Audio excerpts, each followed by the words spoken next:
Sveiki visi, kurie žiūrite Džentelmenų pokalbius ir šiandieną mes kalbame su Ryčiu Zemkausku. Ir aš tiesą pasakius turiu prisipažinti, man šiek tiek nejauku, nes dažniausiai jūs esate tas žmogus, kuris kalbinat kažką. Bet aš tikiuosi... Nieko aš galiu ir atsakinėti. Viskas tvarkoj. Bet tvarkoj, aš tada pradžiai labai noriu paklausti, kuom jūs užsiimat? Nes jūs esat pirmoje vietoje žurnalistas, bent jau pats taip sakot. Taip. Jūs rašot poeziją, jūs esat prodiuseris, laidų kūrėjas, jūs esat scenaristas. Kas dar? Aferistas, turėtume taip sakyti, jeigu žmogus turi tiek daug įvairių užsiėmimų, tai jis kažkur apgaudinėja visas. Aš esu smalsus žmogus. Žinoma, žurnalistika yra pirmiausia. Ir aš visai neseniai iš tikrųjų pripažinau savo galiausiai, kad aš vis tik pirmiausiai einu per žurnalistiką. Kitaip sakant, per pastebėjimą, per matymą kitokumo tikrovėje. Nes kas yra žurnalistika? Žurnalistika yra gebėjimas pastebėti tai, kas nėra norma, tai, kas yra kitaip. Tai, kas kelia klausimą, nes pagrindinis žurnalisto įrankis yra labai paprastas. Jį turi kiekvienas žurnalistas, tai yra klausimas. Taip, čia yra vienintelis ir pagrindinis žurnalisto įrankis. Ir tik jį, tiesą sakant, jis ir te turi. Tai štai, aš einu per klausimą, per abejonę, per kritinį požiūrį į pasaulį. Tai čia yra mano visų veiklų vardiklis. Ir dar visai neseniai aš pradėjau rizikuoti pasakyti, kad vis tik kažkiek esu menininkas, todėl, kad aš vis tik tai bandau perkurti tikrovę. Man neužtenka tikrovės, neužtenka fakto, bet aš dar pridedu savo. Tai yra interpretacija, tai yra žaidimas su tikrovė. Tai toje vietoje esi menininkas, ar tu poeziją rašytum, ar televizijos laidą kurtum, ar netgi kokį projektą darytum, kuris iš pažiūros atrodo labai rimtas ir menui čia ne vieta, betgi kūryba. Bet jūs esate sakęs, kad jūs esate idealistas. Taip, aš esu idealistas. Ir kaip jums, būnant žurnalistu, įmanoma suderinti su idealizmu? Nes tai turėtų tarsi būti priešingai viskas. Aš esu nuomonės žurnalistas ir tą reikia labai aiškiai pasakyti ir atskirti. Ir iš tikrųjų mes dažnai neskiriame nuomonės žurnalistikos nuo fakto žurnalistikos. Su fakto žurnalistika aš labai mažai susijęs. Aš nedirbu žiniose, tai yra aš nepranešu naujienų kiek galima tiksliau. Mano darbas interpretuoti yra. Tai aš priklausau tam dideliam sluoksniui literatūriškų žurnalistų. Beje, jų yra per daug. Ar tikrai? Mano supratimu smarkiai per daug, nes nuomonė reikšti yra lengva. Aš skaičiau, kad jums patinka popsas, kad ir kaip keistai tai beskambėtų, nes jūs esat visiškai, atrodo, antonimas pačio to žodžio, pačios tos frazės popsas, bet jums patinka, sakėt, popsinė muzika, popsinis filmas, tai mes gal suprantam tą popsą skirtingai. Aš nežinau, ar skirtingai. Reiktų duoti pavyzdžius turbūt. Kas mano supratimu... Nes aš, sakykime, skaičiau straipsnį, kur jūs buvot nurodęs kažkokį tai atlikėją ir aš turiu prisipažinti, aš jo nesu girdėjęs, nesu matęs ir man tai atrodo ne popsas. O tuo tarpu jum tai yra popsas ir jūs tai prilyginat popsui. Tai kodėl taip? Kai sakau popsas, aišku, turiu galvoje populiarus. Populiarus tai turiu galvoje, kad daugeliui žinomas, tam tikram dideliam skaičiui žmonių, nes visiems žinomas yra mažai kas iš tikrųjų, ar ne? Mes nustebtume, kad netgi atrodytų tokie jau dalykai, kur čia, mes mėgstam sakyti, čia visi žino, visi nieko nežino. Visi, taip jau visi. Čia išeikime į gatvę ir mes tikrai sutiksim žmonių, kurie nežino, kas Vytautas Didysis buvo, ar ne?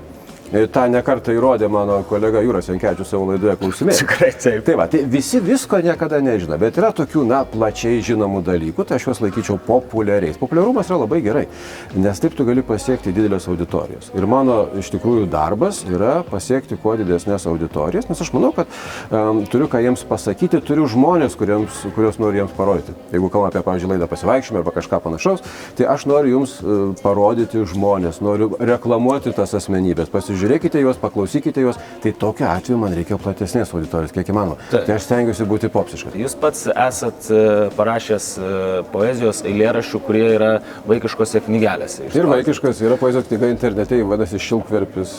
Prieš 10 metų aš buvau, atrodo, pirmas, kuris padarė poezijos knygą internete, internetinę knygą. Pirmasis? Taip, man atrodo. Aš linkęs taip galvoti. Jūs novatorius, jūs žengėt į priekį. Čia reikia patikrinti dar, ar toks tikrai novatorius. Gal kas anksčiau padarė. O gerai, kodėl vaikiška poezija? Atsitiktinai. Labai daug dalykų atsitinka netyčia. Man pasiūlė pamatė mano tekstus, žmonės sako, reikia knygelę išleisti. Gali daugiau parašyti, ko galiu. O gali parašyti, kad būtų abėcėlė, kad pirma knygelė būtų A raidė, antra B. Galiu, gavau užsakymą. Ir dariau. Aš dar vaikų net neturėjau tada. Buvau visai jaunas. Kai atrado mano dukros, aš liaujausi rašyti. Kodėl taip? Taip sutapo. O dukros skaičiusios jūsų poeziją? Tikiuosi, kad skaitė kažkiek tai, kaip buvo vaikai ir neturėjo kito pasirinkimo. O gerai, vis tiek su televizija labai daug esate, turite sąsajų, ne? Jūsų neerzina pats televizinis turinys? Ne. Nesat iš tų žmonių, kur sako, televizija yra blogis, ten jokios kūrybos nėra, visa tai, kas yra rodoma, yra niekalas ir panašus dalykai. Tai ir automobilis yra blogis, žiūrėkit, kiek žmonių užmuša per metus automobilį. Bet argi dėl to reikia automobilis čia kaltas? Ne automobilis kaltas. Kaltas tas, kuris kaltas vairuotojas, tas, kur už vairą, kaltas tas, kuris dalyvauja gatvės judėjime. Tai televizija yra labai geras daiktas, tai yra Dievo dovana žmonijai.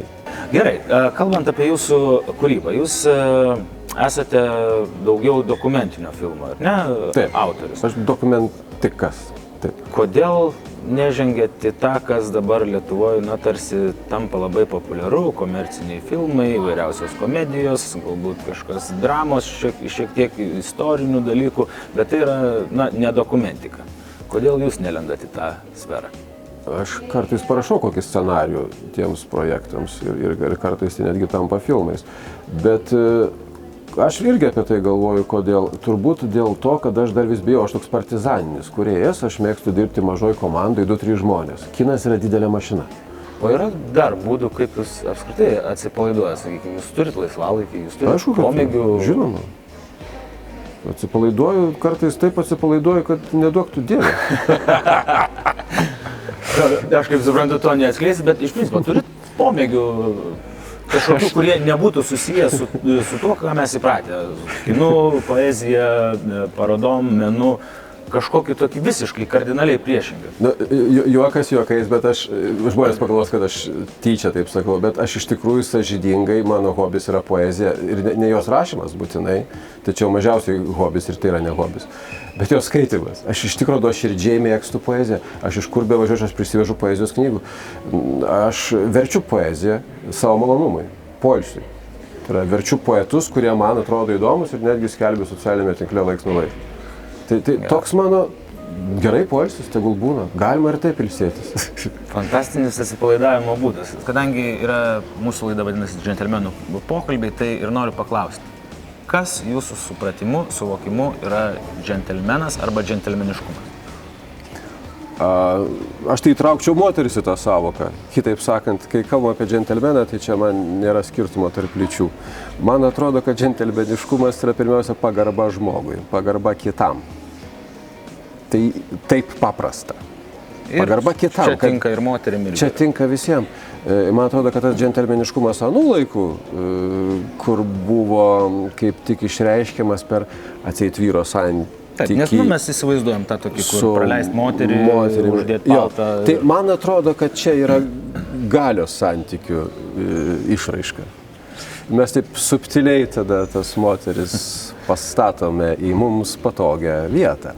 Ir manau, kad tai nėra joks džentelmeniškumas. Tai yra tik tai sustabarėję socialiniai santykiai, kurie šiais laikais ne visada veikia. Bet jeigu tu turi pagarbą žmogui, tai tada visa tai irgi veikia lygiai taip pat. Tai yra, gerbdamas kitą, tu gali praleisti ir eiti pirmą pro duris, ar ne? Tai visai nėra problemos. Bet tai yra tavo intencija kita visai. Ir man atrodo, kad taip geriau. Jūs esate džentelmenas? Ne. Kodėl? Aš esu chamas. Kodėl? Aš per daug kartais į save įsigilinęs, aš pamirštu kitą. Tai yra mano didelė bėda. Per daug įlindęs į save ir kitas man pradeda trukdyti ir aš pradedu būti nebepakantus ir aš pradedu daryti grubes klaidas ir tai yra didelis mano trūkumas.